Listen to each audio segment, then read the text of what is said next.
హరి ఓం. జై శ్రీమన్నారాయణ. మీ హరగోపాల్. గతంలో వీడియోలలో మనం రాసులు, రాశి ప్రభావాలు, రాశ్యాధిపతులు, రత్నధారణ ఇలాంటివన్నీ మనం తెలుసుకున్నాం. మరి ఈరోజు జ్యోతిష్ శాస్త్ర ప్రకారం ఎవరు జాతకాలు తెలుసుకోవచ్చు అనేది మనం తెలుసుకుందాం. సాధారణంగా శిశువు జన్మించినప్పుడు పుట్టిన తేదీ, సమయము, పుట్టిన టైము, ఊరు వీటిని స్పష్టంగా రాసుకుని మంచి జ్యోతిష్ శాస్త్రవేత్త దగ్గరికి వెళ్ళి మరి జాతకాన్ని రాసుకుంటే అలాంటి వాళ్ళకి గ్రహ సంచారం బట్టి ఏ రాశుల్లో ఏ గ్రహాలు ఉన్నాయో తెలుసుకొని వాళ్ళకి జాతకాలు వివరించడం స్పష్టత కూడా. అలా కాకుండా స్వామి మా నాన్న మా అమ్మ వాళ్ళు నా జాతకాలు రాయలేదు, మరి నా పేరు వెంకటేషు, నా జాతకం గురించి తెలియజేయండి అంటాడు. వెంకటేషు అంటేనే మృగశిర నక్షత్రం, 1వ పాదం, వృషభ రాశి అని చెప్తారు. ఇంకొక అతను వస్తాడు, కామేశ్వరరావు, నాకు కూడా జాతకాలు రాయలేదండి, మరి నాకు కూడా జాతకం చెప్పండి అంటాడు. కామేశ్వరరావు మృగశిర నక్షత్రం, 3వ పాదం, మిథున రాశి. మరి ఒక నక్షత్రానికి 2 రాశులు ఉన్నాయి ఇక్కడ.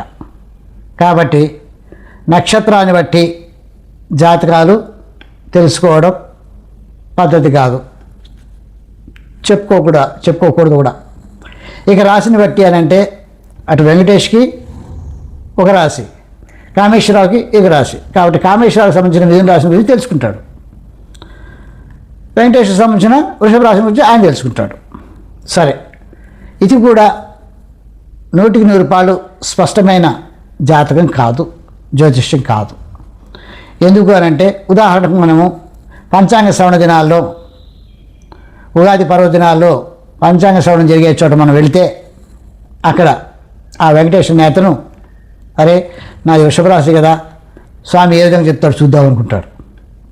కామేశ్వరరావు కూడా మిథున రాశి కదా, నాకెలా ఉంటుందో చూద్దాం అనుకుంటారు. ఏది ఏమైనా పంచాంగ శ్రవణంలో ఆ పండితుడు చెప్పేటటువంటి విషయాలు ఏంటంటే,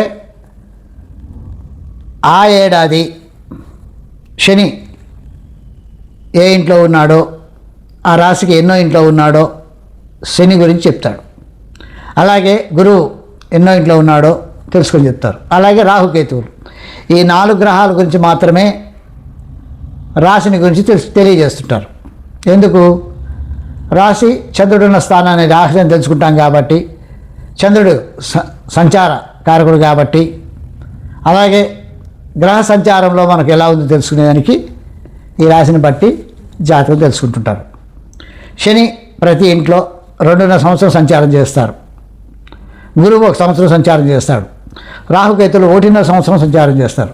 కాబట్టి ఆ పంచాంగ శ్రవణంలో ఆ పండితుడు చెప్పే విషయాన్ని, అయా శని ఈ ఏడాది అంతా మీ 5వ ఇంట్లో ఉంటాడు, మీ రాశికి 5వ ఇంట్లో ఉన్నాడు, కాబట్టి మీ సంతానానికి మేలు జరుగుతుంది, మీ సంతానం విద్యాభివృద్ధి బాగుంటుంది, అడ్మిషన్లు బాగుంటాయి, ఉద్యోగం బాగుంటుంది అని చెప్తాడు. అదే రాశికి రాహుకేతువులు సప్తమంలో ఉన్నారయ్యా, కాబట్టి భార్యాభర్తల విషయంలో ఇబ్బందులు కలుగుతాయి అని చెప్తారు. అదే రాశికి శని 3వ ఇంట్లో ఉన్నాడు, సోదరులకు మంచి జరుగుతుందండి, శని ఆయుష్కారకుడు, ఐశ్వర్యకారకుడు అని చెప్తుంటారు. ఈ విధంగా గ్రహ సంచారాన్ని బట్టి రాశుల యొక్క ఫలితాలను తెలియజేస్తుంటారు.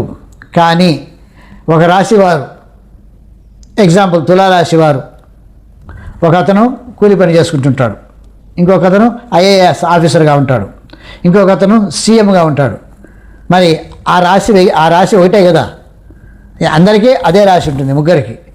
ఈ 3 స్థాయిల్లో ఉన్నటువంటి వారికి ఒకే రాశి అయినప్పుడు ఫలితం కూడా ఒకే విధంగా ఉండాలి కదా, ఉండట్లేదు. వాళ్ళ యొక్క దశలను బట్టి ఉంటుంది, వాళ్ళ యొక్క జాతకంలోని దశలను బట్టి ఉంటుంది. కేవలం రాశిని బట్టి ఆ స్థానాల్లో ఆ గ్రహ సంచారం జరుగుతుంటే ఆ ఫలితాలు ఉండవు. సరే, పంచాంగ శ్రవణంలో మీకు పండితుడు గారు ఏం చెప్తారు? అయ్యా, ఈ సంవత్సరం చాలా గడ్డు కాలంగా ఉంది, కాబట్టి మీరు వీలైనప్పుడు జాగ్రత్తగా ఉండండి అని చెప్తుంటాడు. అక్కడికే ఆ యొక్క వ్యక్తికి ముఖం చిన్నబోతుంది. అలాగే మీది మకర రాశి అండి, మీరు పట్టిందల్లా బంగారం అండి అని చెప్తారు. మరి ఆయన పట్టిందల్లా బంగారమే కదా, ఇంట్లోకి వచ్చిన ఏదో ఒక వస్తువు తాకుతుంటాంలే, బంగారం అవుతుందిలే అనుకుంటే అవుతుందా? కాదు. కాబట్టి ఆ యొక్క సంచారంలో ఉన్నటువంటి విషయాలు 100% జరిగే విషయం కూడా కాదు. కాబట్టి మనకేదైనా ఇబ్బందులు ఉన్నప్పుడు, మనకేదైనా బాధలు ఉన్నప్పుడు, మన గ్రహ సంచారం బాగలేదు అని తెలుసుకున్నప్పుడు అటు జాతకాలు ఉన్నవారు కానీ అటు జాతకాలు లేనివారు కానీ గ్రహ సంచార విషయంలో బాగలేనప్పుడు దైవారాధన చేయడం చాలా ఉత్తమం. మానవుని యొక్క రుగ్మతలు పోగొట్టేటి యాగము, హోమము, నామస్మరణ, రత్నధారణ, ఔషధ సేవనం, ఈ 5 విధాలలో మానవుని యొక్క రుగ్మతలు పోగొట్టుకునే అవకాశాలు ఉన్నాయి. అందులో నామస్మరణ ఖర్చు లేని విషయం. కాబట్టి మీకు జాతకరీత్యా కానీ లేదా రాశిపరంగా రాశిరీత్యా కానీ, జాతకాలు రాసి ఉండి కానీ రాసి లేకపోయినా కానీ మీకు ఇప్పుడు టైం బాగలేదు అన్నప్పుడు స్వామి సేవ, స్వామి స్మరణ చేసుకోవడం, నామస్మరణ చేసుకోవడం ఎంతో మంచిది. హరి ఓం.